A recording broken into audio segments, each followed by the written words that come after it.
Welcome back. Wow, that is definitely a very young and motivated Alice in Chains right there, performing Sea of Sorrow from their debut album Facelift.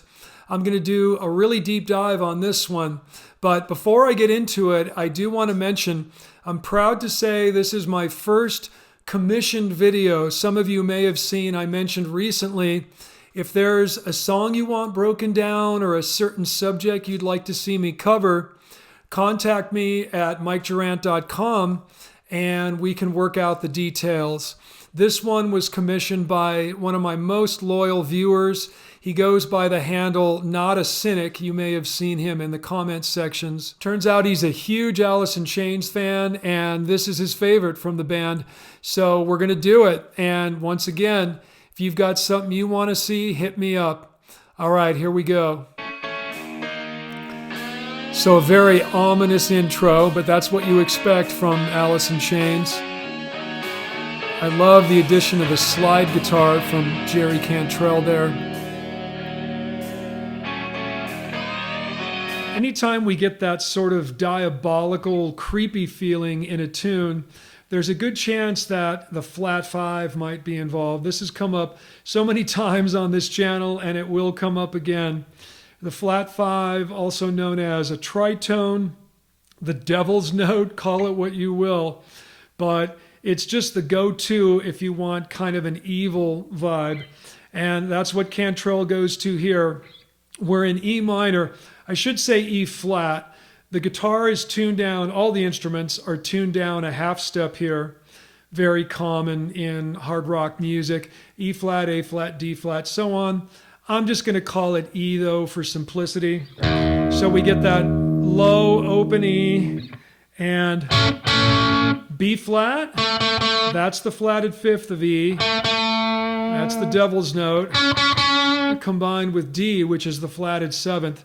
So it's a little E minor flat five thing. We're basically in E minor here. And then up to a little inverted E power chord.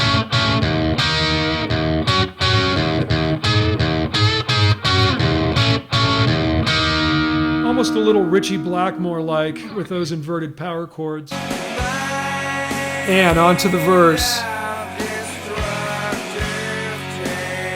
Lane Staley, for my money, one of the two greatest grunge singers. I think he's neck and neck with Chris Cornell of Soundgarden for sheer power.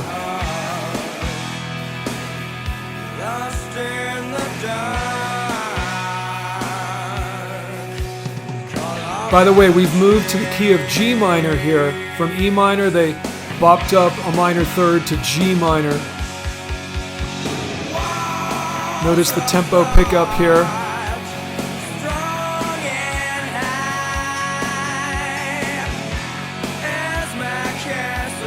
We have to examine Cantrell's very inventive rhythm playing during the verse. Now, I think lesser minds would have just done power chords here. Again, we're in the key of G minor. It's G, B flat, C, F, right? So most people probably would have done...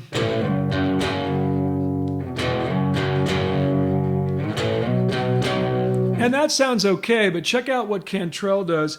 He uses sort of an open G type shape instead. That third string open, very common when you play a G chord, of course.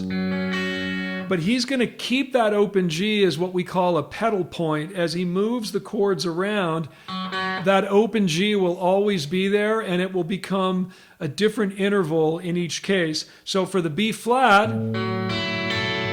see, that's much more interesting than a power chord. That open G is a sixth, so this is B flat 6. Slides down to the G, now he goes down to F.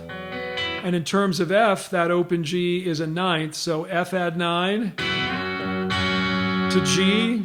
At some point he slides up to C, the open G is the fifth of that chord. So much more interesting when done this way. There are some conventional power chords used. For example, when they're heading into the chorus, we get conventional F and C power chords.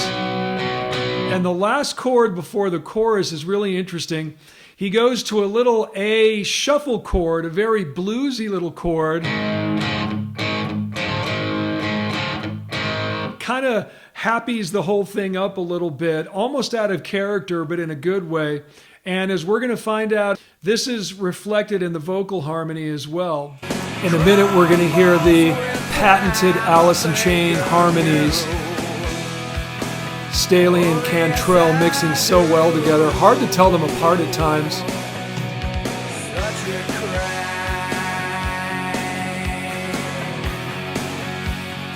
Here we go.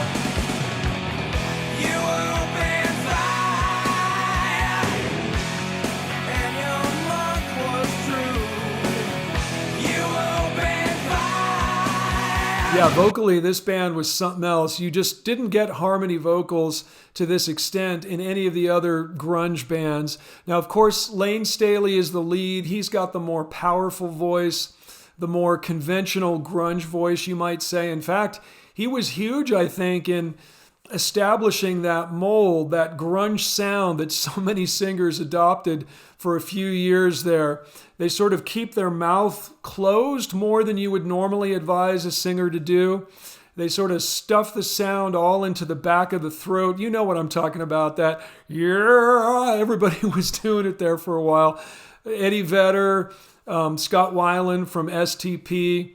But this guy was one of the first. Meanwhile, Cantrell has a softer, prettier voice, a more conventional delivery, but he could sound a lot like Staley when he wanted to, and he began to take on more and more vocal duties as Staley began to succumb to his substance abuse issues.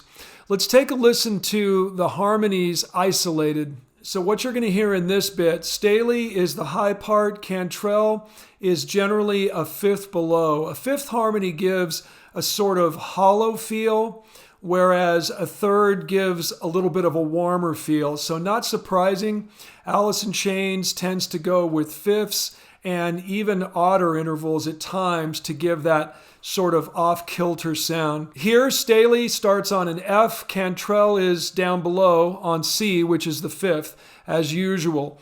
But then we get a cool example of what we call oblique harmony. This is where one voice more or less stays stationary and the other one is moving around a bit. So as Staley moves up a whole step to G, Cantrell stays on C. That's now a fourth interval. It's a really nice effect. See if you can hear it. You open fire, and your mark was true. You open fire. And they continue in this vein throughout the pre-chorus, but then there's a brilliant change in the harmony just as they're leading into the chorus. Right at the end, Staley goes up another whole step to A, and Cantrell finally moves off his C note just a half step to C sharp, which now becomes the major third of Staley's A, and it just brightens the whole thing up for a few seconds. One of the few brighter spots musically in this whole tune. All of a sudden, it sounds like something you might hear on an old Beatles record. Hey, my smiling skull at you, you open fire.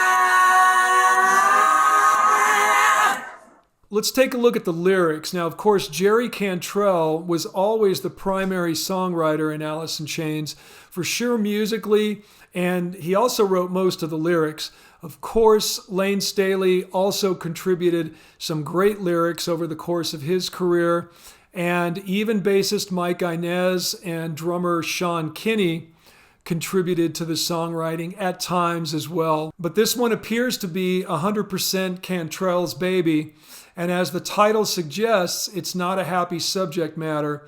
This song is clearly about a relationship that has ended badly. But on the bright side, it does appear that Cantrell has moved on, at least at the time of writing. The opening verse, mind of destructive taste, I chose to stroll amongst the waste that was your heart lost in the dark. Call off the chase. Now, that opening line, mind of destructive taste, it's tempting to think that he's talking about his ex there, but I think he's talking about himself. We all know how common it is that people have this self-destructive impulse to pursue romantic partners that we know are bad for us, but just can't resist. That second line, I think, tells it. I chose to stroll amongst the waste. It was a conscious decision, even though he knew it was going to probably end badly. Your heart lost in the dark, call off the chase. It's like he's saying, I know there's maybe a heart buried in there somewhere, but I can't find it. I give up. Walls of thought strong and high as my castle crumbles with time. I think of you, oh yes I do. Such a crime. Okay, maybe he's not quite over this woman just yet.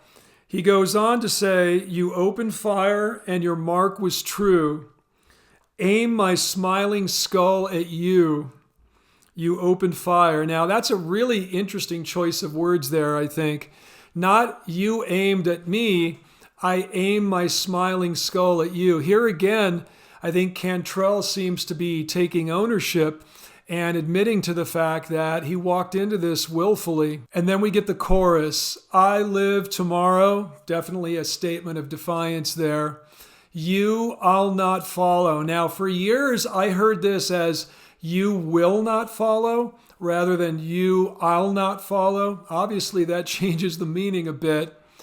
As you wallow in a sea of sorrow. So Cantrell seems to think that even though this relationship has damaged him, in the end, it will damage her even more. And all of this, of course, delivered very convincingly by Lane Staley.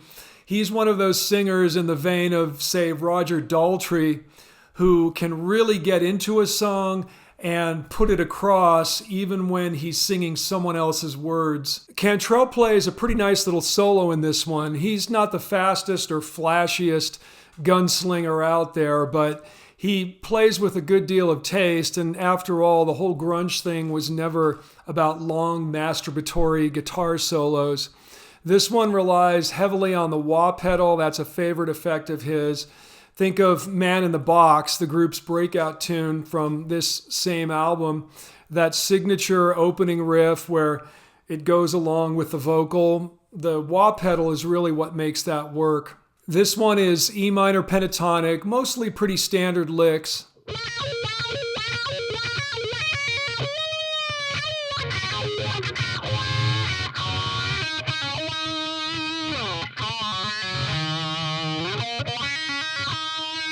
And I like what he does near the end. He throws in a catchy little phrase using octaves. This is where you play the same note at the same time on two different strings in different octaves. So just for example, you might have a low A note on the fourth string and then another A note up on the second string in the higher octave. You play them together. It creates a cool sound that guitar players like to use a lot. Cantrell for sure. And then he throws in some nice little choke strums, and it always gives a very sort of funky Jimi Hendrix feel.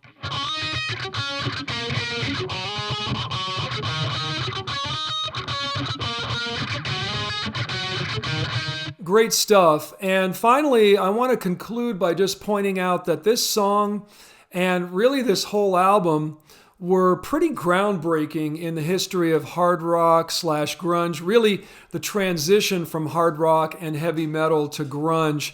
There wasn't really much of anything that sounded like this in 1990 when it came out. Kind of a funny story. I remember playing in a goofy band at the time. We had a gig at some local club, and as we were loading out, when we had finished our set, there was another band that had played that night. They were also loading into their van, and the van was flung open, and they were blasting Man in the Box on the cassette player. And I remember hearing that and thinking, wow, what is this? This is powerful. This sounds very different. That was my introduction to Alice in Chains. I think if you trace the history, you had Guns N' Roses with Appetite for Destruction in 1987. They really took a lot of the hair metal stuff that was going on and moved it decidedly in a grungier direction. And then I think the next domino to fall was Alice in Chains in 1990, with Facelift, that really sort of completed the transformation to grunge, I think, particularly with the lyrical subject matter. I mean, people don't think about it, but Facelift is a full year ahead of Pearl Jam's 10 and Nirvana's Nevermind, but Alice in Chains just never seems to get the credit, and I think that's a real shame. Alice in Chains was definitely a very important band. By the way, I had a little brain fade there. I forgot to mention another very important piece of the puzzle, I think, Jane's Addiction with Nothing Shocking. That one came out in 1988, so in between Guns N' Roses and Alice in Chains. Not a band that has ever really been considered grunge, but trust me, that band had a huge influence on the future of heavy rock music going forward. Thanks again to Not a Cynic for suggesting this one and for your very generous contribution. I can't tell you how much I appreciate that, and I hope the rest of you enjoyed this one too. Thanks a lot. We'll see you soon.